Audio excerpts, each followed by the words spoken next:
Olá, eu proponho lançar a seguinte questão: como está organizada a educação básica?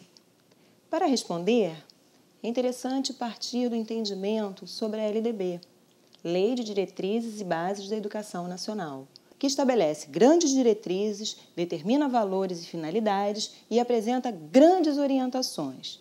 Para nós nos situarmos, é importante apresentar para vocês uma cronologia sobre a LDB. A primeira LDB de 1961, Lei 4.024, foi reformulada 2 vezes.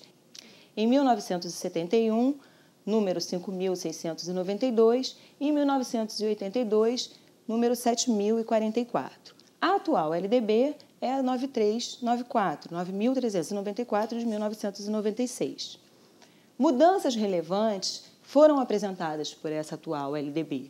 E aí eu destaco o título 5 dos níveis e das modalidades da educação e ensino, capítulo 1 da composição dos níveis escolares. Mais especificamente no seu artigo 21, especifica que a educação escolar compõe-se de, inciso 1, educação básica formada pela educação infantil, ensino fundamental e ensino médio. Importante destacar que essas etapas elas são sequenciais e articuladas entre si. A organização da educação infantil ela está organizada em 2 subitens: creches ou entidades equivalentes para crianças de até 3 anos de idade e pré-escolas para crianças de 4 a 6 anos de idade. Já o ensino fundamental tem o seu início aos 6 anos de idade, com duração de 9 anos. E o ensino médio, última etapa da educação básica, com duração mínima de 3 anos. Com relação à organização da educação básica, é importante também destacar a organização pedagógica, porque a atual LDB também permitiu que cada estabelecimento elaborasse sua própria organização pedagógica. Então vamos destacar o artigo 23 da LDB, que diz que a educação básica poderá organizar-se em séries anuais, períodos semestrais, ciclos, alternância regular de períodos de estudos, grupos não seriados com base na idade, na competência e em outros critérios, ou por forma diversa de organização, sempre com o interesse do processo de aprendizagem, assim o recomendar. E aí eu pergunto, por que é considerado um avanço? É considerado um avanço porque a primeira LDB, a 4.024 de 1961, determinava que os estabelecimentos de ensino deveriam se organizar de forma seriada. Exemplo, primeira série, segunda série, terceira série e assim por diante. Cada uma das séries possuía um plano curricular determinado por um currículo mínimo, que era estabelecido pelo Conselho Federal de Educação, atual Conselho Nacional de Educação. A atual LDB prevê que os estabelecimentos de ensino se organizem da melhor forma, atendendo às especificidades da própria comunidade escolar. Exemplo, artigo 28.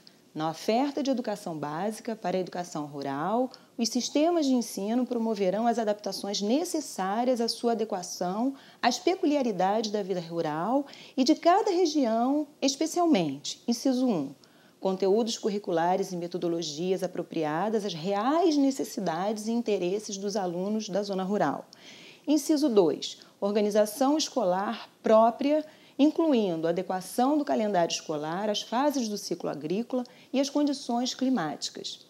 Inciso 3, adequação à natureza do trabalho na zona rural.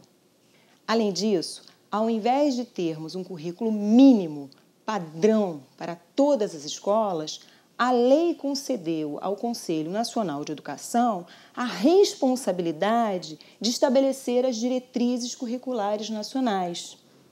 E aí eu destaco como exemplo o artigo 9º da LDB, que diz: a União incumbir-se-á de, inciso 4, estabelecer em colaboração com os estados, o Distrito Federal e os municípios competências e diretrizes para a educação infantil, o ensino fundamental e o ensino médio, que nortearão os currículos e seus conteúdos mínimos de modo a assegurar a formação básica comum. Essas diretrizes curriculares, elas têm esse caráter de obrigatoriedade E, ao mesmo tempo, elas apresentam as grandes orientações para estados e municípios.